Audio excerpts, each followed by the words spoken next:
Our episodes deal with serious and often distressing incidents. If you feel at any time you need support, please contact your local crisis centre. For suggested phone numbers for confidential support and for a more detailed list of content warnings, please see the show notes for this episode on your app or on our website.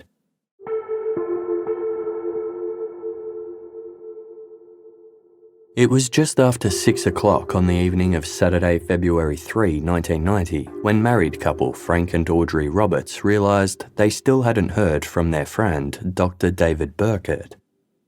David lived next door to them in Linthorpe, a small neighbourhood in the industrial portside town of Middlesbrough in England's northeast. The trio, along with some other neighbours, often got together to socialise on Saturday nights. They had discussed attending the Middlesbrough Little Theatre Club later that evening, but the minutes continued to tick by without David contacting the couple to confirm their plans. Audrey called David's home phone at around 6:30 p.m, but there was no answer. When they still hadn't heard from David by 7:50, Audrey decided to duck over to his house and leave a note asking him to get in touch with them by 9 o'clock. 56-year-old David Birkett was a recently divorced father of 3 who lived alone in a large 2-storey home on Cornfield Road, a tree-lined residential street in an affluent part of town. As Audrey approached, she noticed that the curtains to David's bay windows, which were typically kept open, were closed. She knocked on the door. There was no answer.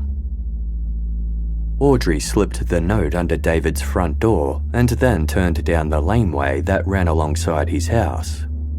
She caught a glimpse of his kitchen and noticed that the windows were fogged up and it smelt like burnt potatoes.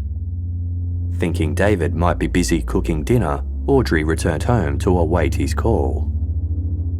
But 9 o'clock came and went with no word, so the group decided to go to the theatre without him. By 4 o'clock the next afternoon, there was still no word from David and his curtains remained closed. His pet cats were also waiting by the front door, eager to be fed. Concerned for David's welfare, Audrey Roberts decided to call his youngest daughter, 16-year-old Laura, who lived with her mother nearby. David's other 2 children, aged 23 and 26, no longer lived at home. Ever since their parents divorced 2 years earlier, Laura had felt sorry for her father living all alone in that big house. She made every effort to visit him as often as possible. As soon as Laura received Audrey's call, she immediately felt that something was wrong. She rushed over to Cornfield Road, where some of David's neighbours had gathered outside. Fearful of what Laura might find inside, they tried to stop her from entering, but Laura pushed her way through and unlocked the front door. The scene she found would haunt her for years to come. David was lying face down in the hallway, the walls and carpet covered in blood. As Laura later recalled to the Telegraph, "It was as if I could see myself going into the house. I was on the outside looking in. Someone called the police and an ambulance, and then the nightmare of it all began."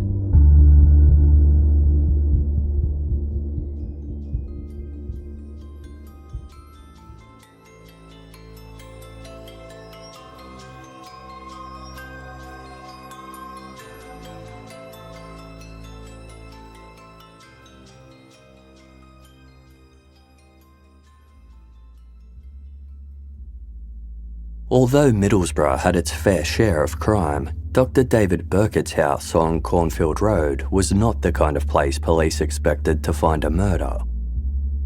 The brutal scene inside the 6-bedroom semi-detached home was at complete odds with the dignified reputation of the neighbourhood and with David himself. David was an eminent and highly respected dermatologist who primarily worked at the Carter Bequest Hospital in Middlesbrough.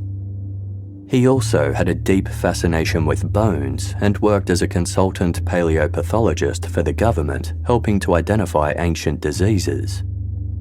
So prized were his skills that people sent him bones to examine from all over the world. Despite his incredible intellect, David was a modest man who took quiet pride in his talents, never talking about himself unless asked. He was described by one acquaintance as a gentleman in every sense of the word.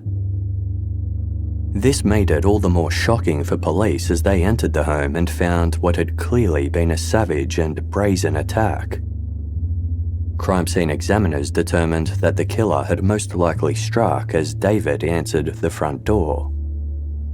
David had an alarm system and there were no signs of forced entry, meaning that he had likely willingly let them inside and maybe even knew them. As David opened the door, the killer had hit him multiple times in the head with a blunt object, probably a hammer. A lack of defensive injuries indicated David hadn't seen the attack coming.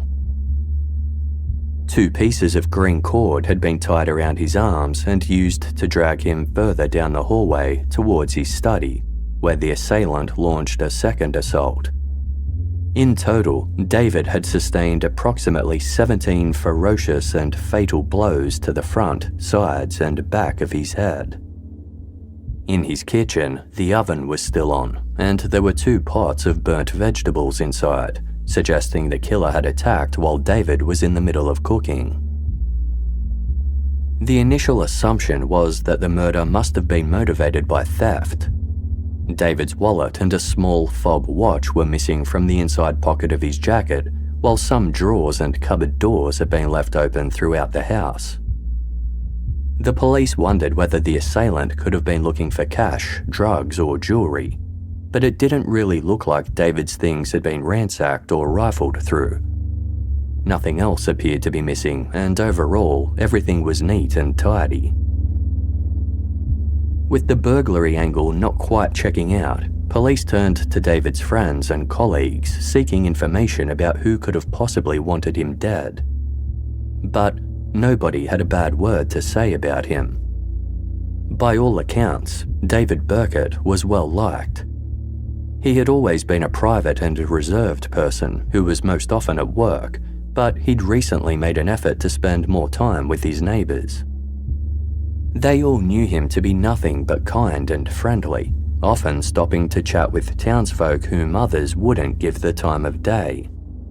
He frequented the Middlesbrough bowling club, which was just across the street from his home, testing his general knowledge skills in the weekly quiz night. Fellow members described him as an unassuming and polite gentleman. They couldn't fathom who would want to hurt him. With David's murder starting to look more like a random attack, fears were high that the killer could strike again. Pressure was on for the police to make a quick arrest. 70 officers were assigned to the case, led by Detective Chief Inspector Brian Leonard. They door-knocked houses in the area, distributed posters about the crime around town, and set up a police caravan at the end of Cornfield Road where potential witnesses could provide information.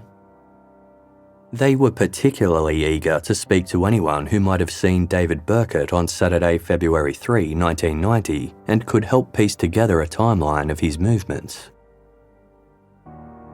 A travel agent who worked in Linthorpe village recognised David from one of the police posters and recalled that he had come into the travel agency at around 3 o'clock on Saturday afternoon. He had picked up a brochure for an upcoming trip to the United States that he was planning with his daughter. The travel agent knew David as he was a regular customer and noted nothing out of the ordinary about his behaviour. Later that evening, at 5:20 p.m, a Linthorpe resident had been cycling down the laneway that ran alongside David's house when he noticed David sitting alone at his kitchen table. As David had failed to answer phone calls from around 6:30 on, and Audrey Roberts visited the house at 7:50 to find the curtains drawn, police deduced that the murder must have been committed sometime between that last sighting of David and when Audrey stopped by. This was confirmed by a post-mortem examination, which found that David had died between 6 and 7 o'clock on Saturday evening. DCI Brian Leonard told reporters, "We can't rule out the possibility that the murderer may have been in the house when the neighbour called and might have left sometime later. So we would still like to appeal to witnesses from Saturday afternoon until Sunday afternoon at 4 p.m. Cornfield Road was a quiet place, and there was little reason to be in the area unless you lived there or were visiting someone who did. However, a football game between Middlesbrough and Aston Villa had taken place that evening, and spectators were known to park their cars around the neighbourhood.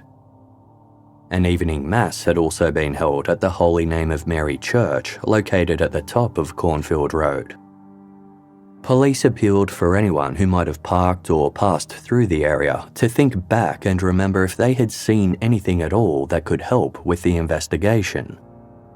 It had been a very messy crime scene, and whoever was responsible had likely been covered in blood. David's house was protected from the road by a high fence and large trees. It was also positioned in a slight curve, placing it just out of sight of the bowling club. While no one had seen anything suspicious on David's property, it was reported that a scruffily dressed man with long, straggly black hair had been seen in the Linthorpe area earlier that day, asking for directions to Cornfield Road. At around the same time that David was spotted through his kitchen window, witnesses reported seeing two young men standing on the street outside his home. They were both white and aged around 18 to 20 years old. One was approximately 5'9" with fair hair, and the other was around 5'11" with longish dark hair. DCI Leonard appealed for the men to come forward, even if they had no information to share, to eliminate themselves from the inquiry. He also sought further information about two men who reportedly ran out onto the dark street in front of a car at around 7:20 p.m. When emergency services operator Pauline Collins heard about David Birkett's murder, she recalled a strange phone call that she'd received on the night of Saturday, February 3. Pauline was just about to knock off work for the evening when a call had come through to 999 just before 9 p.m. "Police," said an unidentified man. 26 Cornfield Road. He then hung up. The connection had been poor, but the man's voice came through clearly enough for Pauline to notice that he sounded odd. Most people who called 999 were obviously panicked and anxious, but this man sounded calm and steady. Pauline patched the call through to the police. As the man hadn't said which town he was calling from, the police asked Pauline to get a trace on the call. It came back as having been made from a payphone on the corner of Union Street and Parliament Road in central Middlesbrough, roughly 1.4 miles from David Birkett's home. Because the man hadn't provided any further information or mentioned any type of crime, the call had ultimately been brushed off as a hoax. It was only in the wake of David's murder that police realised its importance. Because the call was made no more than 3 hours after David had been killed and 12 hours before his body was discovered, they wondered if the caller knew the killer. Or perhaps he was the killer and had been trying to direct police to the crime. Officers went to the payphone on Union Street and conducted a forensic examination, but found nothing of use to the investigation. They appealed for the caller or anyone else who had been in the vicinity of the payphone at the time of the call to come forward. David's eldest son, Simon, also made an emotional plea for the caller to phone again. DCI Leonard told reporters, "I am convinced now that the caller has knowledge of the murder and knows the identity of the killer. We have not ruled out the possibility that he may have even been the killer. I believe the man has a conscience and is shocked and disturbed by the brutality of this vicious killing."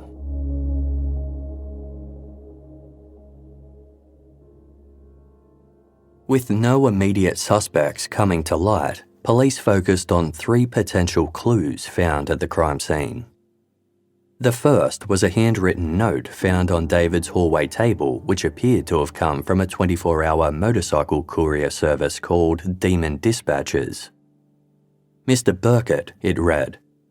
"A dispatch rider called today with a parcel. Phone the above number as soon as possible to arrange a convenient time for delivery." David often received parcels from courier services, so there was nothing overtly unusual about this note. However, police considered the possibility that someone could have used this as a guise to lure David to his front door before launching an attack. The phone number on the dispatch note wasn't connected to an office, but to the payphone on Union Street, where the 999 call had been placed on the night of David's murder. Police were unable to determine whether or not David had called the number, but their theory gained traction when they discovered a motorcycle tyre track in David's driveway.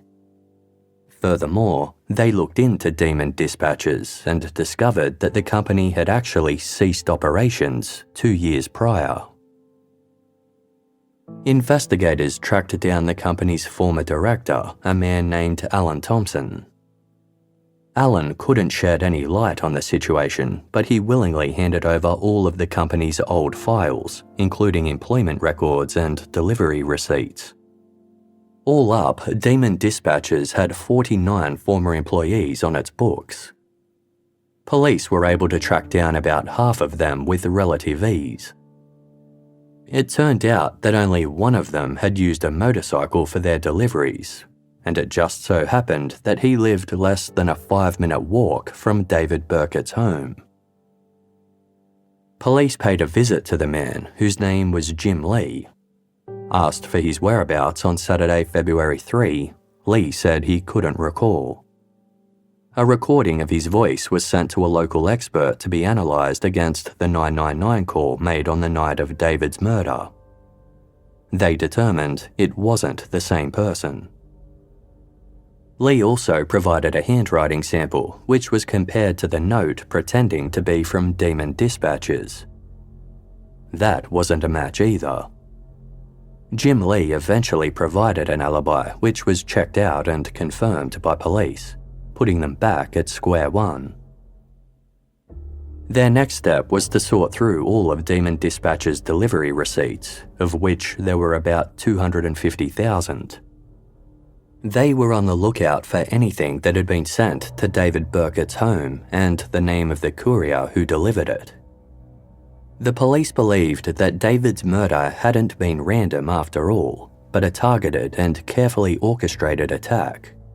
They just had to figure out who would want to hurt him and why. After 2 arduous weeks, they finished sorting through the receipts, but didn't find a single record that led them back to David or to Cornfield Road.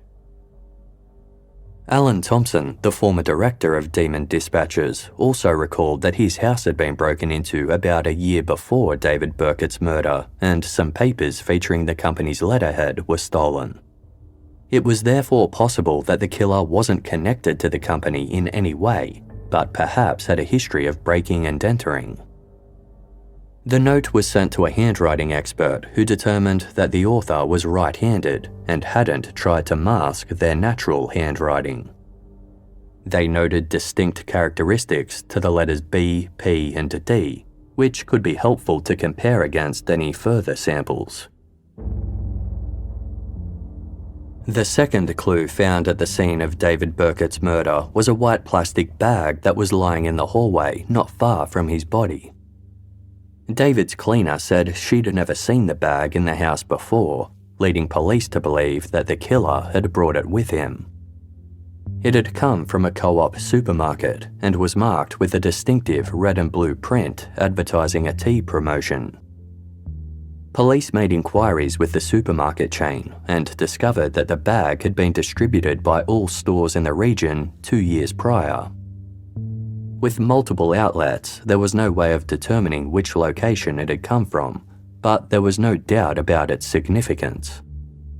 Bloodstains on the outside of the bag, coupled with small tears at the bottom, indicated that the killer might have used it to conceal the murder weapon during the attack. Its handles were also stretched, as though they'd been wrapped around something. Police appealed to anyone who recognised the bag or had noticed a similar one missing from their home to come forward, while the bag itself was sent for forensic analysis.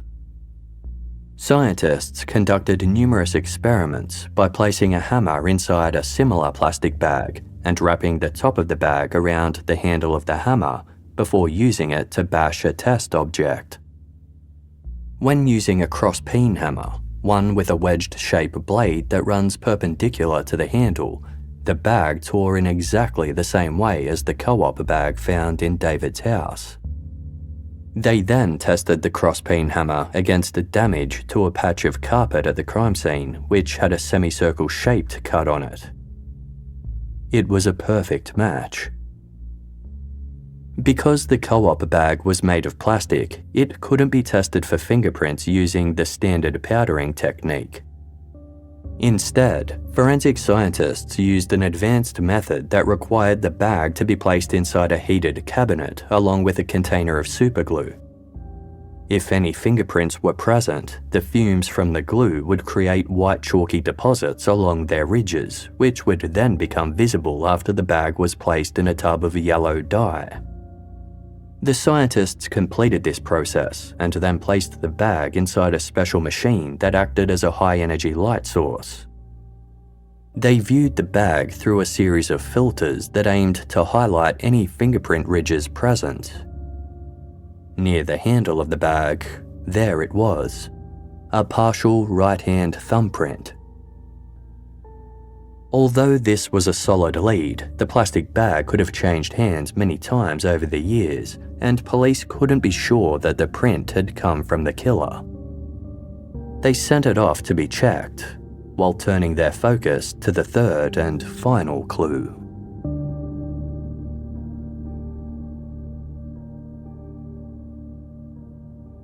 The two pieces of thin green cord that had been tied around David Birkett's arms didn't appear to have come from inside his home. This not only suggested that the killer had brought the cord with him, but that he also knew a thing or two about forensic procedures. The assailant had used the cord to drag David down the hallway, presumably to avoid touching him and transferring any identifiable fibres in the process. If police could identify where the cord came from, it could put them one step closer to finding the killer. The problem was, they couldn't even be sure what type of cord it was. Upon initial inspection, it looked as though it could have come from an item of sportswear, such as a snow jacket or something similar.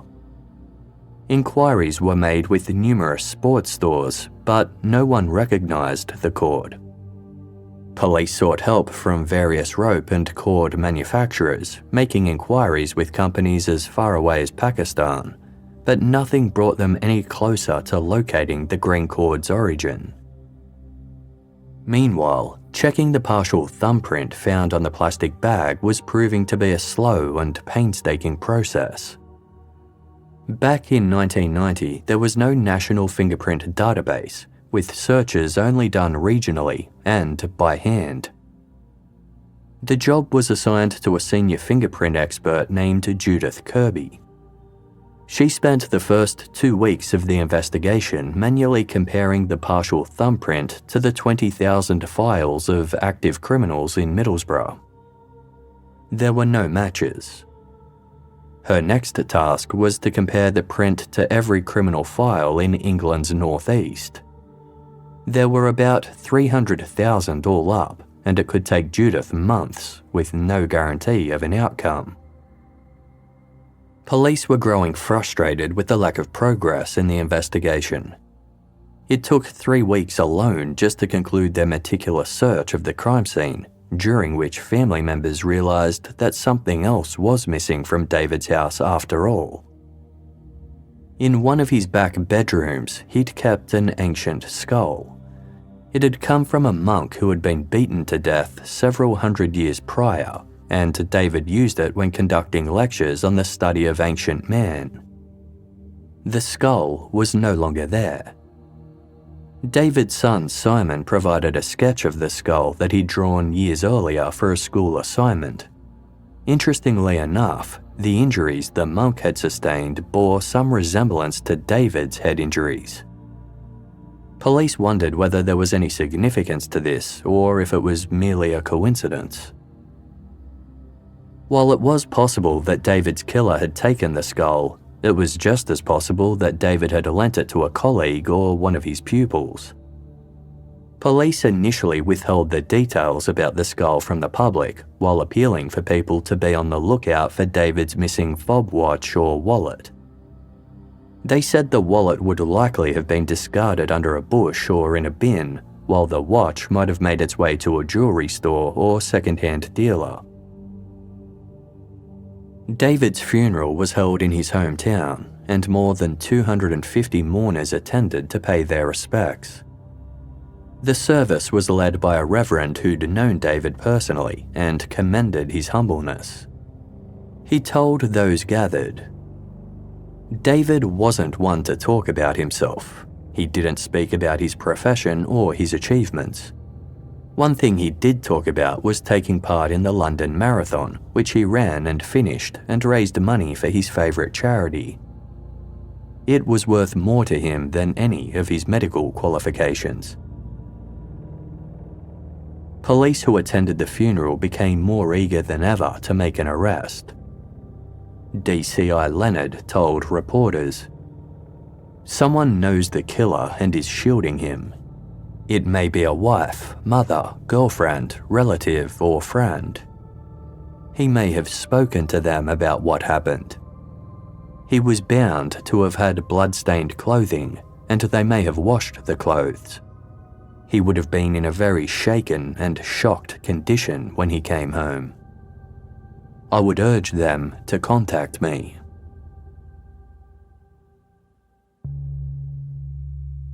With 100 officers still working the case, the investigation was bogged down as letters trickled in from people claiming to be responsible for David's murder.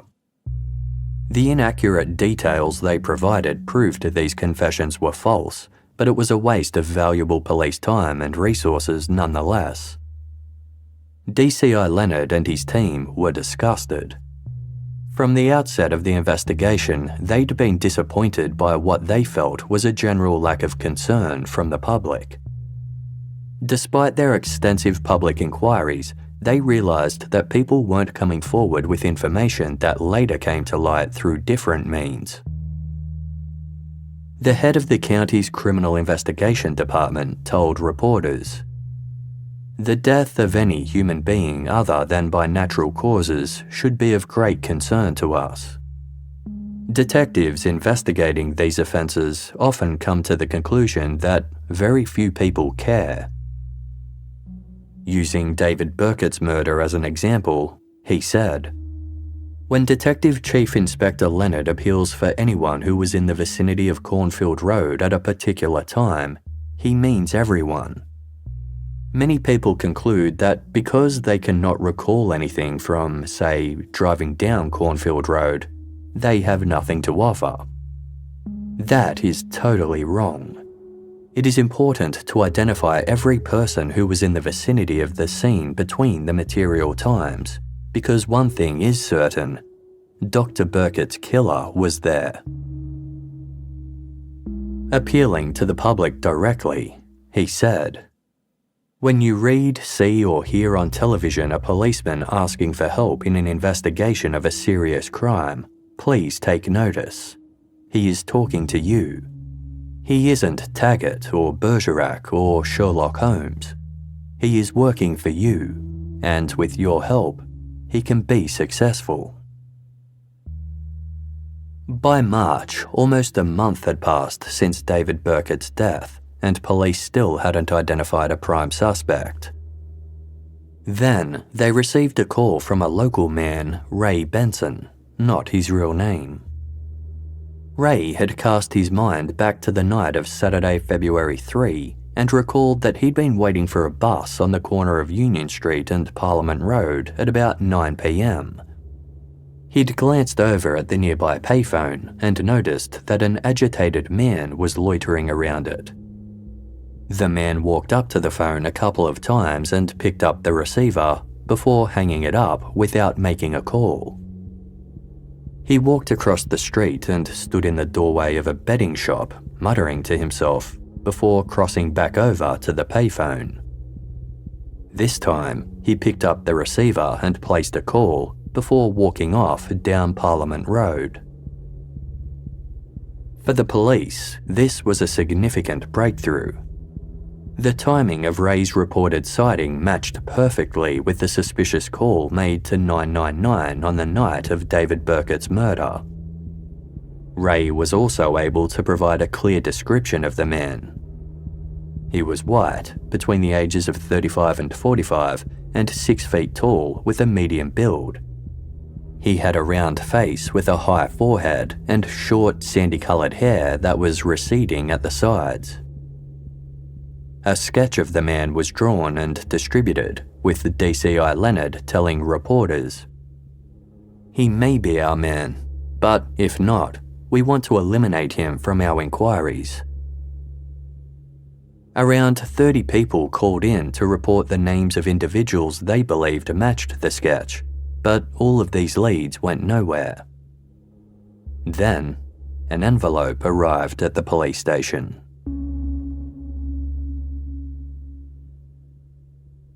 Addressed to Detective Chief Inspector Brian Leonard and marked as urgent, the envelope contained a slightly disjointed and fragmented letter that had been neatly written using a stencil. It read, "Hello, chums. Pigshit Leonard, you have me wrong. I have no conscience. Smashing his head in gave me a buzz better than smack. Could get addicted to it. If I did, you'd soon know. Believe me, this is no wind-up. I done the business on his head. He was a skin expert, eh?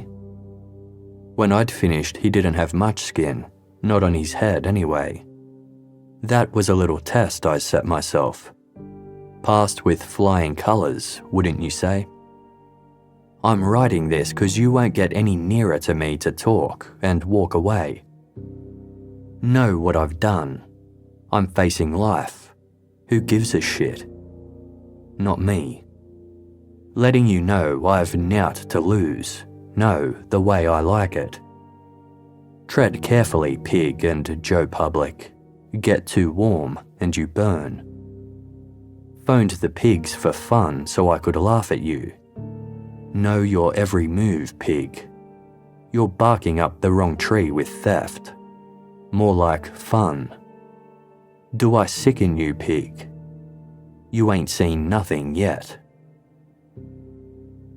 At the bottom of the letter, the writer had stopped using the stencil and had written in regular handwriting the words, "One has to live by the chosen way, or not at all." This was followed by what looked like a Japanese symbol and the words, "Death is release." The second page of the letter was also handwritten and contained what appeared to be a poem. It read in part, "If my karma is to conquer, I shall conquer. If my karma is to be conquered, I shall be conquered. What difference does it make? Heaven and earth are my parents. Psyche tandem is my home. Stoicism is my body. Flash of lightning my eyes. I can throw my life away at an instant. Can you?" While the police had already received their fair share of bogus letters in relation to David Birkett's murder, this one was different. The others had all been filled with obvious falsities and incorrect details, but this one contained something that made investigators freeze in their tracks. In the stenciled portion of the letter, the author had written, "Who else would know about the hamster cage in the back bedroom?" During the search of David's home, the police had indeed found an empty hamster cage in the back bedroom. The hamster belonged to David's daughter, Laura. She explained that the hamster had been eating things in her room, so David had moved it into the back room. This had happened just a few days before he was killed, either on the Thursday or the Friday. The only people who knew about it were David, Laura, and David's house cleaner. The police had never released this detail to the public, meaning that whoever wrote the letter had to have been in the house around the time that David died. The letter provoked mixed reactions for investigators. On the plus side, they now had a solid clue as well as something to compare to the handwriting from the Demon Dispatcher's note. But the letter also confirmed what they'd feared all along, that the killer was a dangerous, sadistic man who had targeted David with no logical motive, and that he intended to strike again.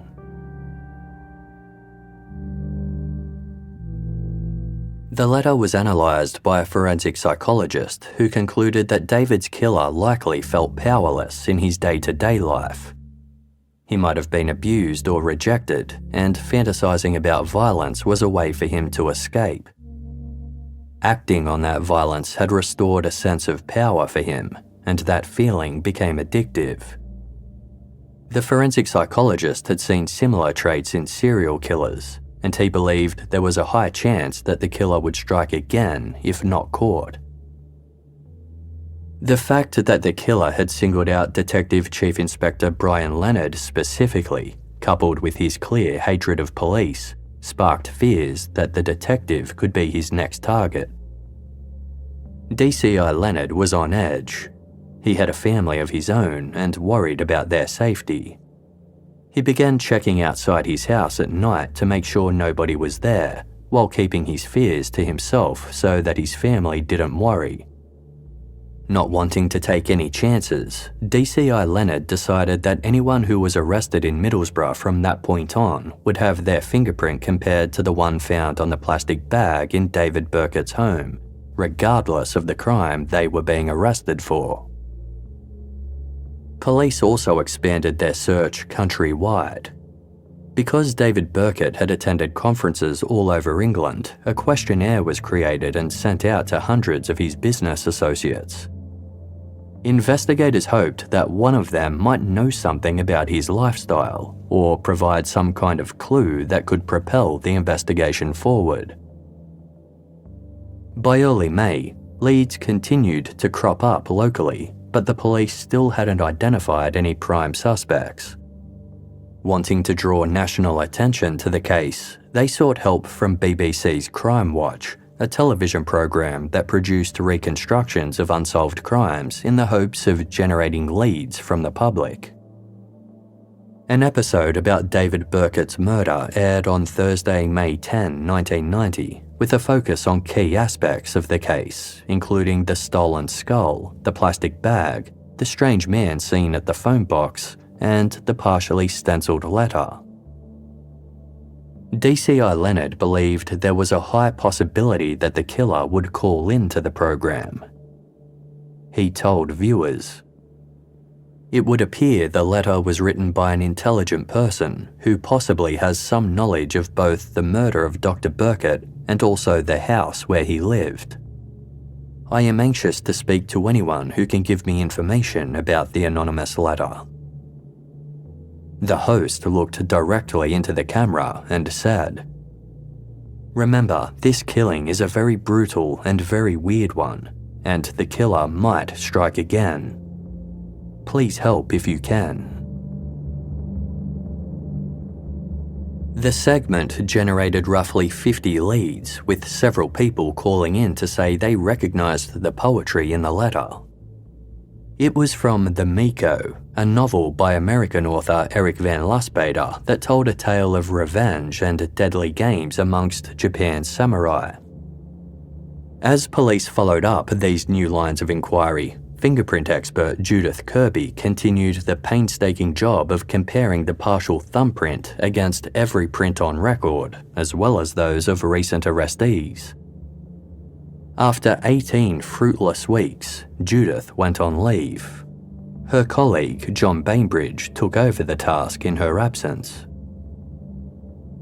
John was in his first day of the laborious job when he came upon the file of a man who had recently been arrested in Middlesbrough for the suspected theft of a motorcycle. He had prior convictions too, having only recently been released from a youth correction facility after serving 5 years for robbery, wounding with intent, and a breach of probation. John compared the man's print to the one from David Birkett's murder. There was no mistaking it. It was a match. John felt conflicted. On one hand, he was over the moon to have finally made a major breakthrough in the case. On the other, he felt bad for Judith, later telling Crime Watch, "After all this hard work, she had actually missed this moment which comes once in a lifetime."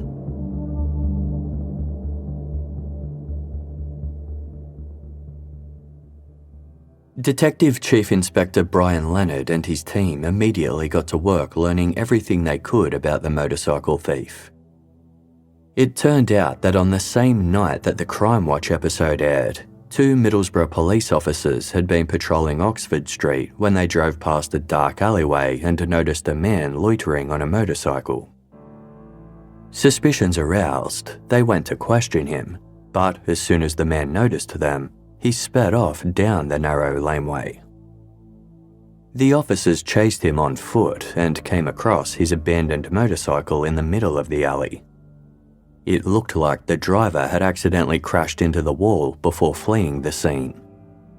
The officers gave chase, but because of how quickly everything happened, they hadn't had time to grab their torches and could barely see anything through the dark. The officers called for backup, and within minutes the area was swarming with police. Officers jumped the alley's fence, which took them to a residential area. They searched the surrounding gardens until eventually they found a man hiding in the bushes. He reeked of petrol. The man, who was white with a shaved head and facial tattoos, was placed under arrest for suspicion of stealing the motorcycle and taken to the police station to be formally charged. He was identified as Reginald Wilson, a 25-year-old with a proclivity for violence and priors for theft, robbery, and burglary. On the right side of his face was a large tattoo of a serpent, and on his forehead were the words psychopath and chaos. Wilson had his fingerprints and mugshot taken as a matter of routine and was then released on bail, with none of the officers giving it any more thought. With the discovery of the matching print, Reginald Wilson was propelled into the position of prime suspect in the murder of David Birkett. While he'd never worked for Demon Dispatches, he was known to ride a motorcycle and was clearly no stranger to breaking and entering. But police couldn't find any connection between the suspect and victim. Back in the early 1980s, Wilson had been a drug user and he'd sometimes frequented the laneway that ran alongside David's house. Investigators theorized that David could have once chased Wilson away and he'd held a grudge ever since, but there was nothing to support this theory.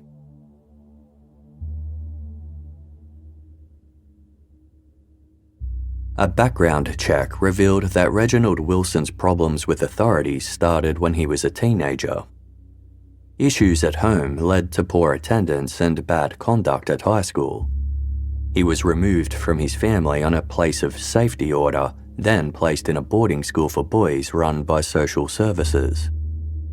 A full care order was made for Wilson in 1977, and from that point on, he moved between various residential institutions and had numerous run-ins with the law. At the age of 19, Wilson entered a general store wearing a black mask and attacked the shop owner with a blunt object. The owner's wife heard the commotion and tried to intervene, but she too was attacked. The husband and wife were treated for head injuries, and Wilson was eventually identified after bloodstains on his clothes were matched to his victims. He spent 5 years in youth custody, where he was denied parole due to disruptive behaviour. He was released in August 1988, 18 months before David Birkett's murder.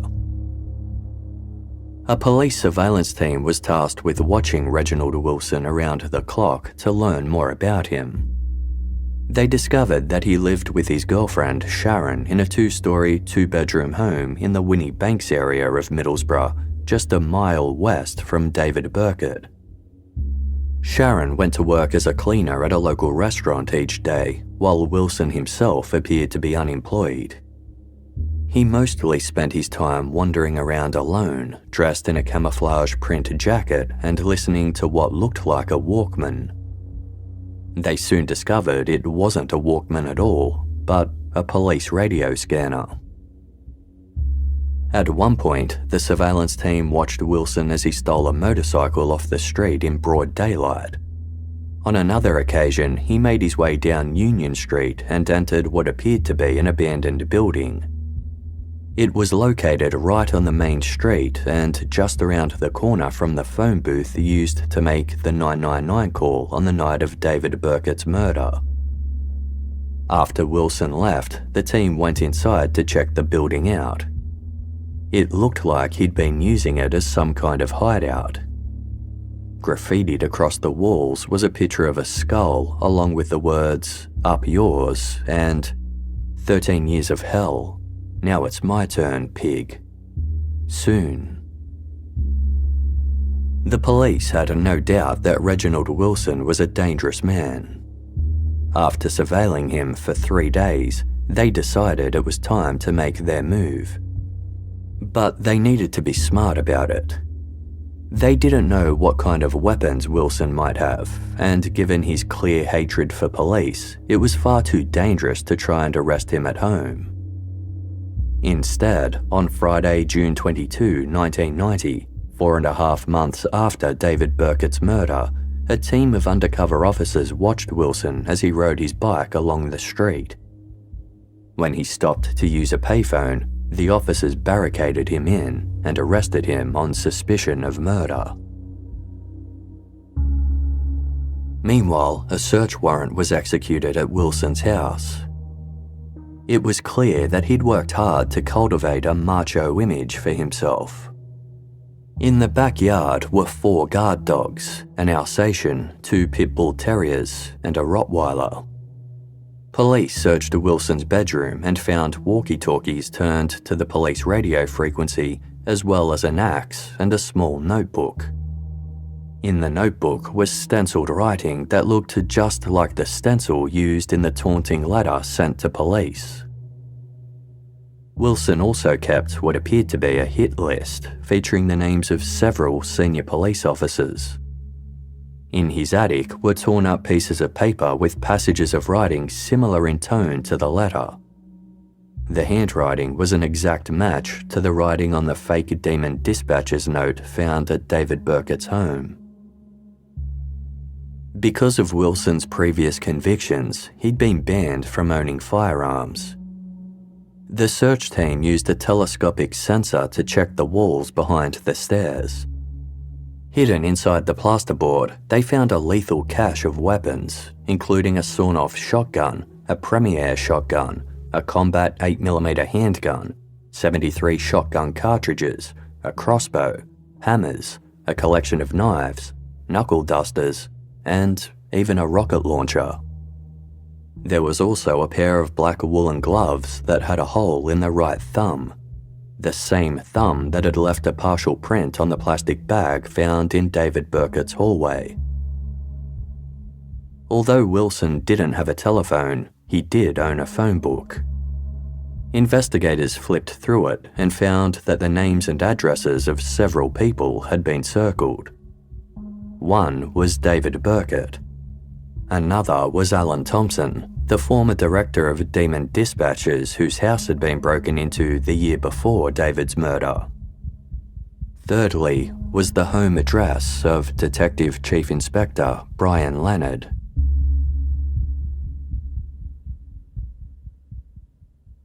At the police station, Reginald Wilson denied having anything to do with David Birkett's murder. He also denied writing the taunting letter to the police and said he'd never even owned a stencil. When shown the stenciled writing found in his notebook, Wilson said he'd penned that freehand. Police searched his parents' home and found a Helix brand stencil that was an exact match to the writing in his notebook, as well as the letter sent to the police. In another room, police questioned Wilson's girlfriend, Sharon. She was reluctant to answer any questions, saying that Wilson had threatened to kill her if she ever spoke out against him. Sharon was clearly scared of Wilson, but she said it hadn't always been that way. The two had met through mutual friends and began dating in November 1988. At first, Wilson was caring and attentive, taking Sharon out for drinks and celebrating special occasions like her birthday and Valentine's Day. But after they moved into their house in Winnie Banks, he started to change. Sharon said Wilson became obsessed with motorbikes, dogs and guns, and complained that he was having severe headaches.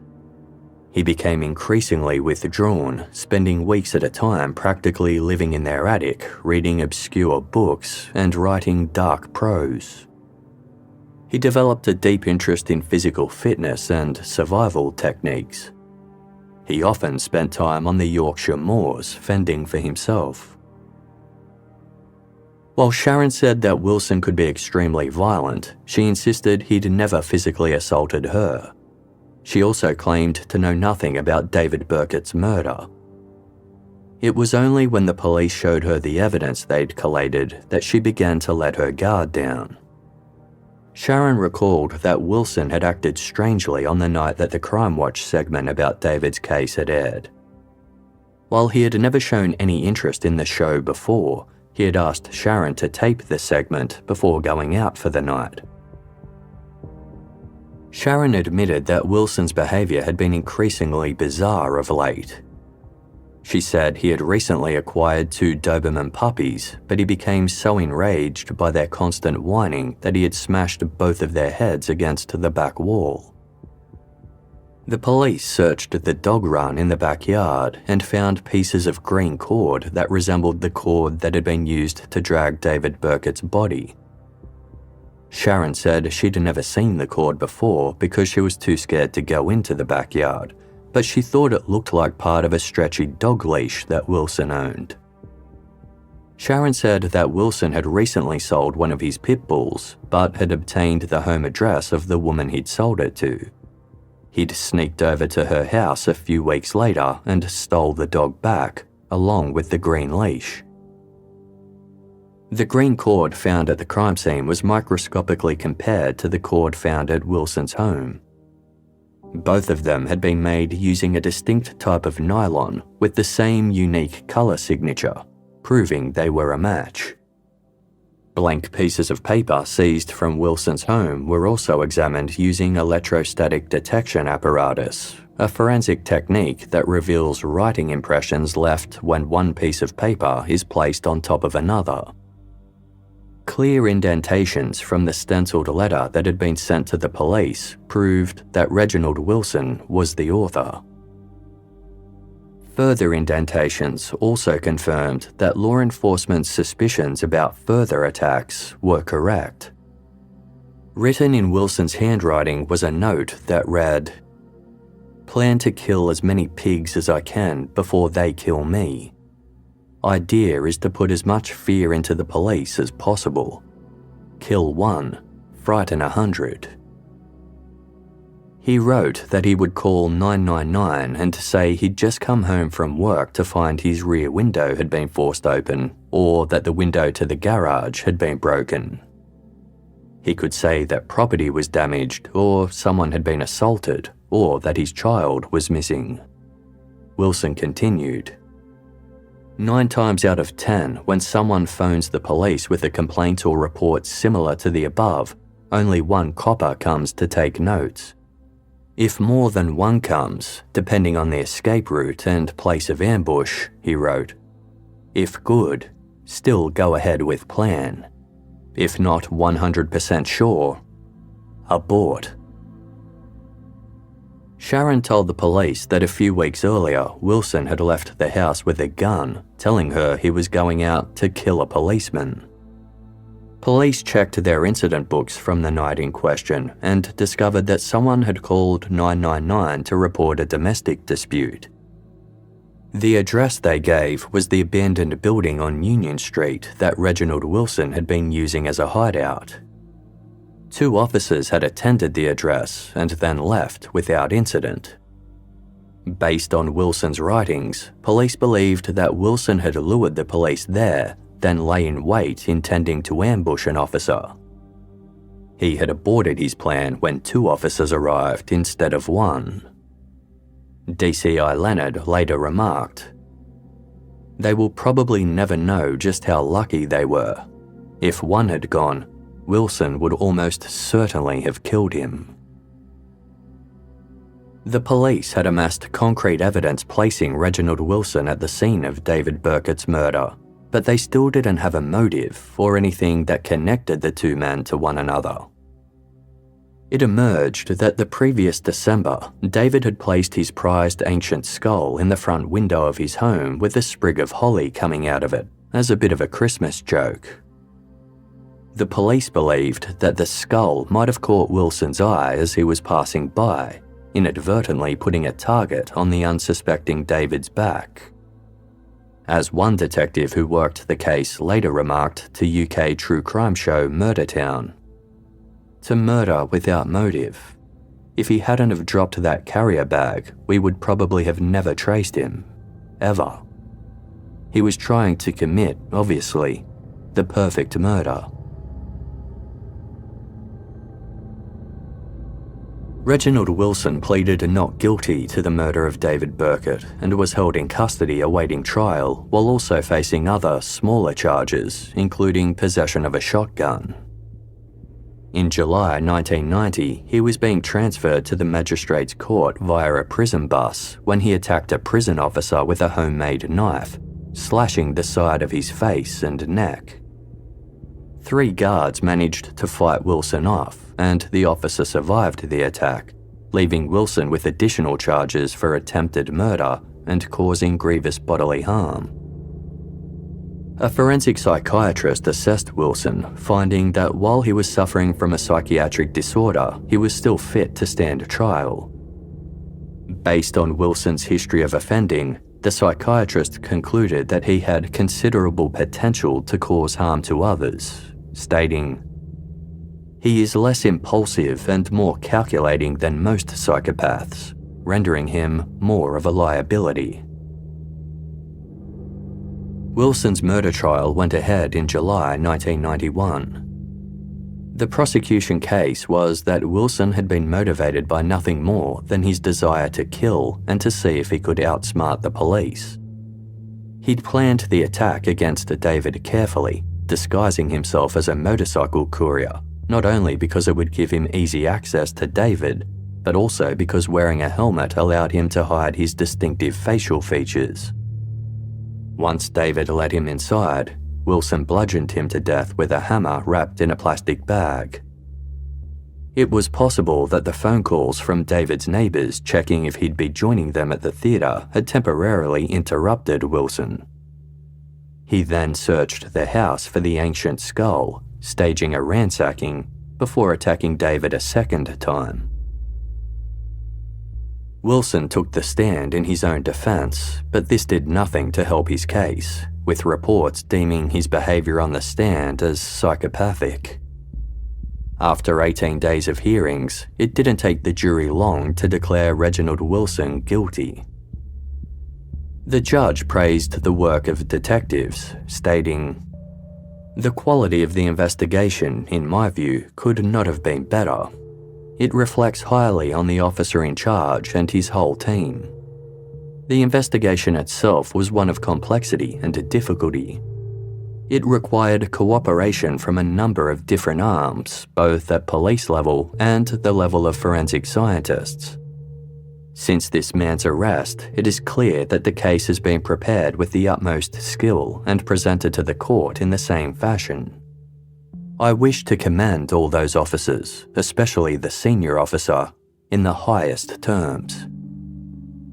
Turning his attention to the killer, the judge said, Reginald James Wilson, you have been convicted on what in my view is clear evidence of a most appalling murder. I regard you as a result of what I've heard during the course of this trial as an exceptionally dangerous man. The sentence of the court is one of life imprisonment. I propose to recommend to the Home Secretary that in your case, a sentence of life imprisonment will be one that should be served in its entirety. Life, I will recommend, should mean life. At the time, very few prisoners in England had been given a whole life sentence. Reginald Wilson became one of them. Before being led out in handcuffs attached to police officers flanking him, Wilson shouted, "You may contain me, but you'll never control me."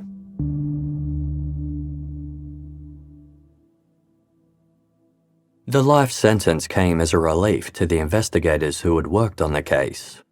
One detective told reporters, "He set out to kill and he did it. If he ever gets out, I'm sure he will kill again." DCI Leonard said that Reginald Wilson was the most evil, dangerous and cunning criminal he'd encountered in his 27-year career. He praised the painstaking detective work that brought Wilson to justice, telling reporters, "We are just relieved he is behind bars. He was so confident he would never be caught, but he made mistakes." No one was more relieved than David Birkett's loved ones. Reginald Wilson unsuccessfully appealed his conviction, with the Home Secretary declaring that in his case, quote, "life would mean life." In 1996, Wilson was caught attempting to break out of prison after he cut through the bars of his cell and tried to escape over the jail wall via a makeshift ladder he'd fashioned out of old furniture. 3 years later, he tried to stab a prison officer for the second time and was transferred to the prison's Close Supervision Centre unit, where he was deemed an exceptional risk.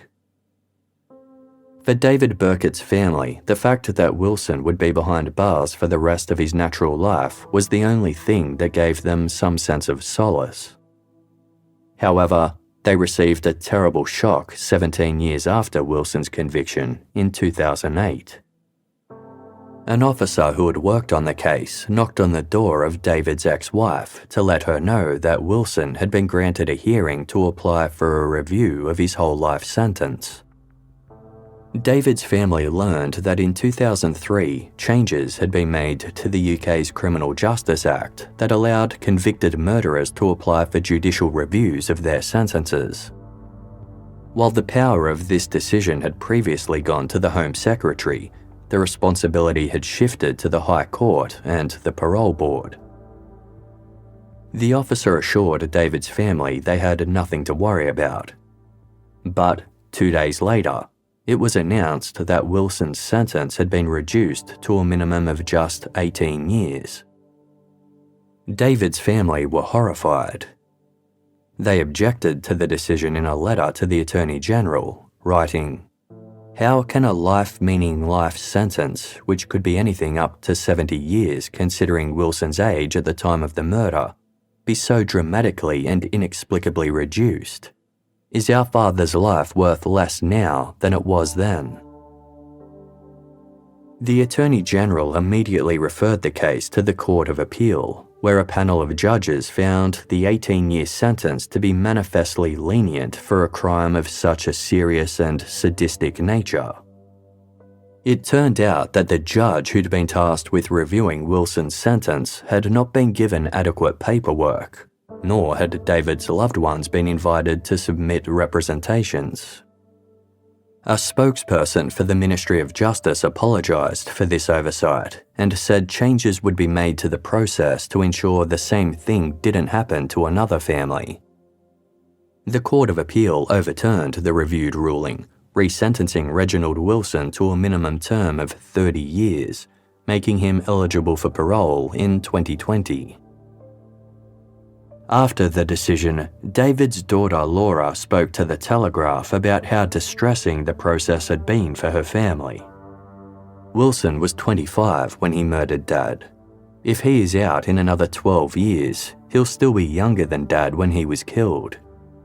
No one can ever fully comprehend what this man has done to us. Although we took comfort from the decision, it has been horrendous to drag up all these awful memories again. The criminal justice system was criticised again in November 2022 after it was publicly revealed that the parole board had approved Reginald Wilson's request to be transferred to an open prison. An open prison is a minimum security prison where inmates are permitted greater freedom to work, study, or visit family to help them reintegrate into society. There are no walls, bars, or guards in the traditional sense. The board stated that there had been a major improvement in Wilson's behaviour since 1999. He had taken therapeutic and behaviour offending courses in which he had, quote, developed exceptional levels of personal responsibility, life skills, resilience, and maturity. Wilson said an open prison would allow him to work with professionals to develop release plans. The parole board's recommendation was sent to the Secretary of State for approval, but in February 2023, Justice Secretary Dominic Raab denied the transfer. Wilson, now going by the name of Reginald Zenchen, disputed the rejection in the High Court later that year, arguing that Raab's decision had been unlawful. As he had served his minimum sentence of 30 years, the High Court judge clarified that Wilson had completed the punishment portion of his sentence, and therefore the only question that remained was whether he continued to pose any risk to the public. While acknowledging the severity of Wilson's crime, the judge stated, "The fact is that the claimant is not serving a whole life term, and thus the prospect remains of his being released into the community at some point.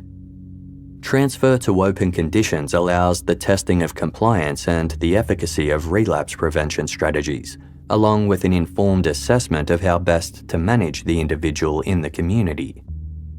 Thus, the parole board recommendation in this case was nothing to do with being soft on a person convicted of murder. It was a difficult and responsible decision made by a properly constituted statutory body based on the unanimous evidence of experts and professionals, with a view to maximally protecting the public going forward."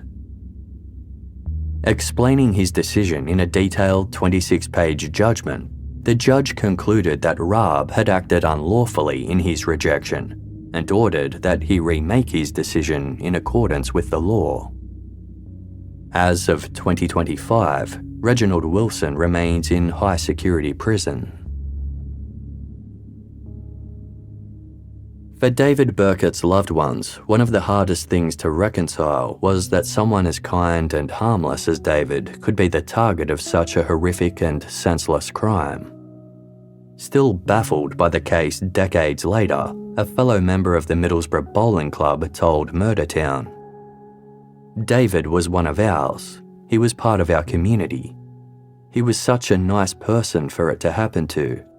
It was brutal, and it was utterly pointless." David's murder had a long and lasting effect on his daughter, Laura. She had always planned to follow in her father's footsteps by becoming a doctor, but after the discovery of his body, she took a year off from her studies to recover from the trauma.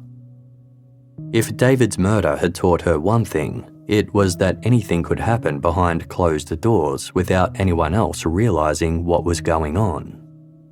Because of that, Laura no longer felt safe being home alone. She couldn't even go into an empty room of a house. In 2008, Laura told The Telegraph, "I couldn't even go to the bathroom on my own. I would sit outside my home in the car, waiting for hours until someone came to accompany me inside. I couldn't go out after dark by myself or sleep by myself. I lost all the friends I'd grown up with because they couldn't cope with the horror of the situation. That was hard for me because I am a social person. It took years and years to build any kind of normality." Laura said that her father's murder impacted her family in different ways.